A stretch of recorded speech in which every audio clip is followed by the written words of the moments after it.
ಯಶವಂತಪುರ ಪೊಲೀಸರ ಮುಂದೆ ನಟ ರಕ್ಷಿತ್ ಶೆಟ್ಟಿ ವಿಚಾರಣೆಗೆ ಹಾಜರಾಗಿದ್ದಾರೆ. ಬ್ಯಾಚುಲರ್ ಪಾರ್ಟಿ ಚಿತ್ರದಲ್ಲಿ ಕಾಪಿರೈಟ್ ಉಲ್ಲಂಘನೆ ಮಾಡಿದಂತ ಆರೋಪಕ್ಕೆ ಸಂಬಂಧಿಸಿದಂತೆ ಅವರು ವಿಚಾರಣೆಗೆ ಹಾಜರಾಗಿದ್ದಾರೆ. ಗಾಳಿ ಮಾತು ಮತ್ತು ನ್ಯಾಯ ಎಲ್ಲಿದೆ ಅನ್ನೋ ಹಾಡನ್ನ ಅನುಮತಿ ಇಲ್ಲದೆ ಬಳಸಿದಂತ ಆರೋಪ ರಕ್ಷಿತ್ ಶೆಟ್ಟಿ ಅವರ ಮೇಲಿರೋದು. ಅನುಮತಿ ಇಲ್ಲದೆ ತಮ್ಮ ಸಿನಿಮಾದಲ್ಲಿ ಹಾಡನ್ನ ಬಳಸಿಕೊಂಡಿದ್ದಾರೆ ಅನ್ನೋ ವಿಚಾರ. ಅದಕ್ಕೆ ಸಂಬಂಧಿಸಿದಂತೆ ರಕ್ಷಿತ್ ಶೆಟ್ಟಿ ವಿಚಾರಣೆಗೆ ಹಾಜರಾಗುವುದಕ್ಕಿಂತ ಮೊದಲು ಮಾತನಾಡಿದ್ದಾರೆ. MRT ಸಂಸ್ಥೆಯ ಜೊತೆ ಶುಲ್ಕದ ಕುರಿತಾಗಿ ಮಾತುಕತೆಯಾಗಿತ್ತು, ಮತ್ತೆ ಮಾತುಕತೆ ಮಾಡೋದಕ್ಕೆ ಅವರು ತಯಾರಿಲ್ಲ. ಈಗ ನಮ್ಮ ಮೇಲೆ ಕಾಪಿರೈಟ್ ಉಲ್ಲಂಘನೆಯ ಆರೋಪವನ್ನು ಮಾಡ್ತಿದ್ದಾರೆ ಅಂತ ರಕ್ಷಿತ್ ಶೆಟ್ಟಿ ಮಾತನಾಡಿದ್ದಾರೆ.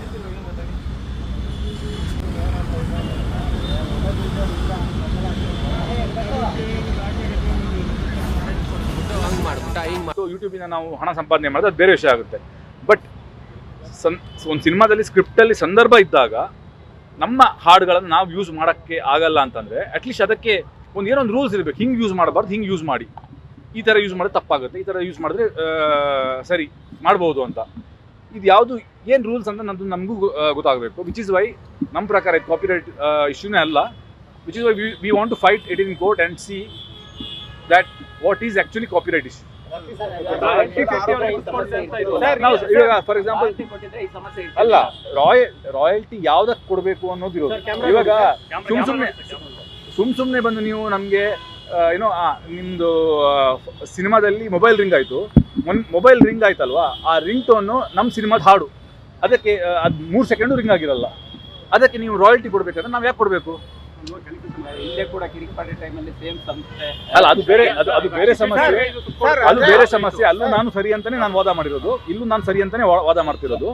ಈ ಹಿಂದೆನೂ ಕೂಡ ಕಿರಿಕ್ಪಾಟಿ ವಿಚಾರದಲ್ಲೂ ಕೂಡ ಇದೇ ರೀತಿ ಅದೇ ಆವಾಗ್ಲೂ ಆಗಿತ್ತು. ಆವಾಗ್ಲೂ ನಾನು ಸರಿ ಅಂತಾನೆ ವಾದ ಮಾಡಿದ್ದೀನಿ. ಆವಾಗ್ಲೂ ನಾನು ಕೋರ್ಟಲ್ಲಿ ಹೋಗಿ ಫೈಟ್ ಮಾಡಿದ್ದೀನಿ ಕೇಸ್ನ.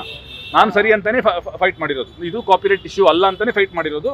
ಆ್ಯಂಡ್ ನಮ್ಮ ಪರವಾಗಿ ಅಲ್ಲಿ ತೀರ್ಪಾಗಿತ್ತು. ಆಮೇಲೆ ಹೊರಗಡೆ ಕಾಂಪ್ರಮೈಸ್ ಮಾಡಿದ್ವಿ. ಬಟ್ ಈ ಸಲ ಕಾಂಪ್ರಮೈಸ್ ಮಾಡಲ್ಲ. ಯಾಕಂತಂದ್ರೆ ಇದು ರಿಪೀಟ್ ಆಗ್ತಾ ಹೋಗುತ್ತೆ. ಇದು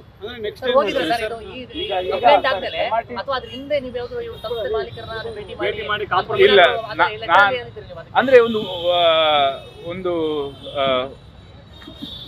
ನಮ್ಮ ಸಂಸ್ಥೆಯಿಂದ ಒಂದು ಫೋನ್ ಹೋಗಿತ್ತು ಅವರಿಗೆ. ಅಂದ್ರೆ ಈ ತರ ಇದೆ, ಇದಕ್ಕೆ ಅಂದ್ರೆ ಗ್ರಾಟಿಟ್ಯೂಡ್ ಆಗಿ ಏನಾದರೂ ಕೊಡಬೇಕಾ ಥರ ಫೋನ್ ಹೋಗಿತ್ತು.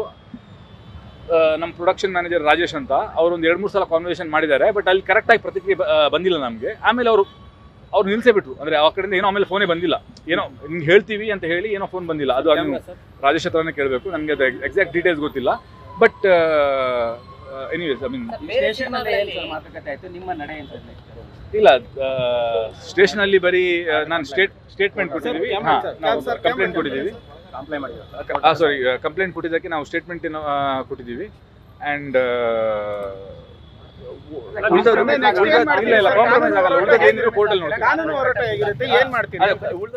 ಹೆಚ್ಚಿನ ಡೀಟೇಲ್ ನೀಡೋದಕ್ಕೆ ನಮ್ಮ ಪ್ರತಿನಿಧಿ ಪ್ರಜ್ವಲ್ ನೇರ ಸಂಪರ್ಕದಲ್ಲಿ. ಪ್ರಜ್ವಲ್, ಈಗ ರಕ್ಷಿತ್ ಶೆಟ್ಟಿ ಏನು ಅಂತ ವಿವರಣೆ ಕೊಡ್ತಾ ಇದ್ದಾರೆ. ಯಾಕಂತಂದ್ರೆ ಸೌಜನ್ಯಕ್ಕಾದ್ರೂ ಅನುಮತಿಯನ್ನು ಪಡ್ಕೊಳ್ಬೇಕಾಗಿರೋದು ನಿಯಮ. ಬಟ್ ಇಲ್ಲ, ನಾವು ಮಾಡಿದ್ದೆ ಸರಿ ಅಂತ ಹೇಳೋ ರೀತಿಯಲ್ಲಿ ಇದೆ ರಕ್ಷಿತ್ ಶೆಟ್ಟಿ ಅವರು ಮಾತನಾಡೋದು ನೋಡ್ತಾ ಇದ್ರೆ. ಖಂಡಿತವಾಗಿಯೂ ಕೂಡ ರಕ್ಷತ್, ಈ ಒಂದು ಪ್ರಕರಣಕ್ಕೆ ಸಂಬಂಧಪಟ್ಟಂತೆ ಅಂದರೆ ಬ್ಯಾಚುಲರ್ ಪಾರ್ಟಿ ಒಂದು ಫಿಲಮ್ ಏನಿದೆ, ಅದರಲ್ಲಿ 2 ಸಾಂಗ್ಗಳನ್ನು ಇವರು ಬಳಸಿರ್ತಾರೆ. ಅದರಲ್ಲಿ ಕಾಪಿರೈಟ್ ಉಲ್ಲಂಘನೆಯಾಗಿದೆ ಅನ್ನುವಂಥ ಒಂದು ದೂರನ್ನು MRT ಆಡಿಯೋ ಕಂಪನಿಯ ನವೀನ್ ರವರು ಕೂಡ ಕೊಟ್ಟಿರ್ತಾರೆ. ಅಂದರೆ ನಮ್ಮ ಅನುಮತಿಯನ್ನು ಪಡೆಯದೆ ಕಾಪಿರೈಟ್ ಉಲ್ಲಂಘನೆಯನ್ನು ಮಾಡಿ ಇವರು ಈ ಒಂದು ಹಾಡನ್ನು ಬಳಸಿಕೊಂಡಿದ್ದಾರೆ ಅನ್ನುವಂಥ ಒಂದು ವಿಚಾರವನ್ನು ಕೂಡ ಅವರು ಸ್ಪಷ್ಟವಾಗಿ ದೂರಿನಲ್ಲಿ ಉಲ್ಲೇಖವನ್ನು ಮಾಡಿರುವಂಥದ್ದು.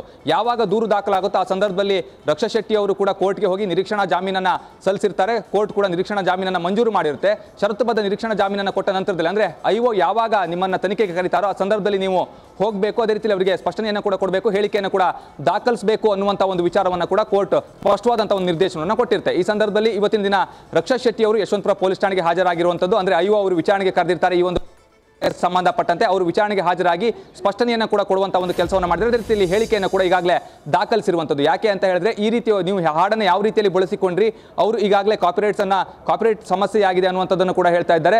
ಆ ಒಂದು ನಿಯಮವನ್ನು ಕೂಡ ನೀವು ಉಲ್ಲಂಘಿಸಿದ್ದೀರಾ ಅನ್ನುವಂಥ ಒಂದು ಆರೋಪವನ್ನು ಕೂಡ ಈಗಾಗಲೇ ನವೀನ್ ರವರು ಮಾಡ್ತಾ ಇದ್ದಾರೆ. ನೀವು ಹಾಗಾದ್ರೆ ಯಾವ ರೀತಿಯಲ್ಲಿ ಅದನ್ನ ಬಳಸಿಕೊಂಡ್ರಿ, ಅವರ ಗಮನಕ್ಕೆ ನೀವೇನಾದರೂ ತಂದಿರಲಿಲ್ವಾ? ಈ ರೀತಿ ಒಂದಿಷ್ಟು ಪ್ರಶ್ನೆಗಳನ್ನ ಕೇಳಿದಂಥ ಸಂದರ್ಭದಲ್ಲಿ ರಕ್ಷಿತ್ ಶೆಟ್ಟಿ ಅವರು ನಾವು ಅವರ ಗಮನಕ್ಕೆ ತಂದಿದ್ವಿ, ಅವರು ಸಾಕಷ್ಟು ದುಬಾರಿ ಮೊತ್ತವನ್ನು ಕೇಳಿದ್ರು ಅನ್ನೋ ರೀತಿಯಲ್ಲಿ ಇಲ್ಲಿ ಉತ್ತರವನ್ನು ಕೊಡ್ತಾ ಇರುವಂಥದ್ದು. ಅವರು ದುಬಾರಿ ಮೊತ್ತವನ್ನು ಕೇಳಿ ಅಥವಾ ಬೇರೆ ರೀತಿಯಲ್ಲಿ ಏನೇ ಆಗಿದ್ರೂ ಕೂಡ ಅದಕ್ಕೆ ಸಂಬಂಧಪಟ್ಟಂತೆ ಅವರ ಒಂದು ಅನುಮತಿಯನ್ನು ಪಡೆದುಕೊಳ್ಬೇಕಾಗುತ್ತೆ. ಸಾಕಷ್ಟು ಹಿಂದೂ ಕೂಡ ಈ ರೀತಿಯ ಸಾಂಗ್ಗಳನ್ನು ಬಳಸಿಕೊಂಡಿದ್ದಾರೆ ಅನ್ನುವಂಥ ಒಂದು ವಿಚಾರ ಏನಿತ್ತು ಅದು ಕೂಡ ಇಲ್ಲಿ ಅವರು ಕೂಡ ಅದನ್ನ ಪ್ರಸ್ತಾಪ ಮಾಡಿದ್ರು. ಈ ಹಿಂದೂ ಕೂಡ ಇದೇ ರೀತಿಯಲ್ಲಿ ಆಗಿತ್ತು, ನಾವು ಕೋರ್ಟ್ನಲ್ಲಿ ಹೋಗಿ ಅದರ ಆ ಒಂದು ಪ್ರಕರಣಕ್ಕೆ ಸಂಬಂಧಪಟ್ಟಂತೆ ನಾವು ಗೆಲುವನ್ನು ಪಡೆದಿದ್ವಿ. ಅದೇ ರೀತಿಯಲ್ಲಿ ಇದು ಕೂಡ ಕೋರ್ಟ್ಗೆ ಹೋಗಿದೆ, ಅಲ್ಲಿ ವಿಚಾರಣೆ ಕೂಡ ಆಗುತ್ತೆ.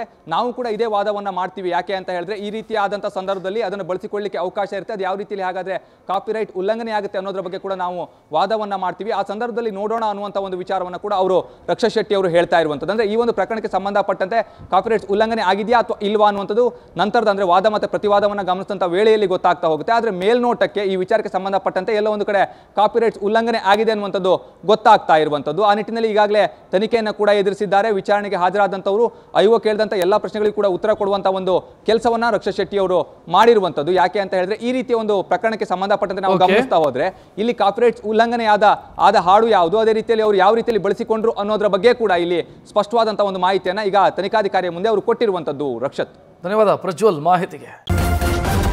ನ್ಯೂಸ್ ಫಸ್ಟ್ ನಿರ್ಭೀತಿಯಿಂದ ನಿಮ್ಮ ಪರವಾಗಿ.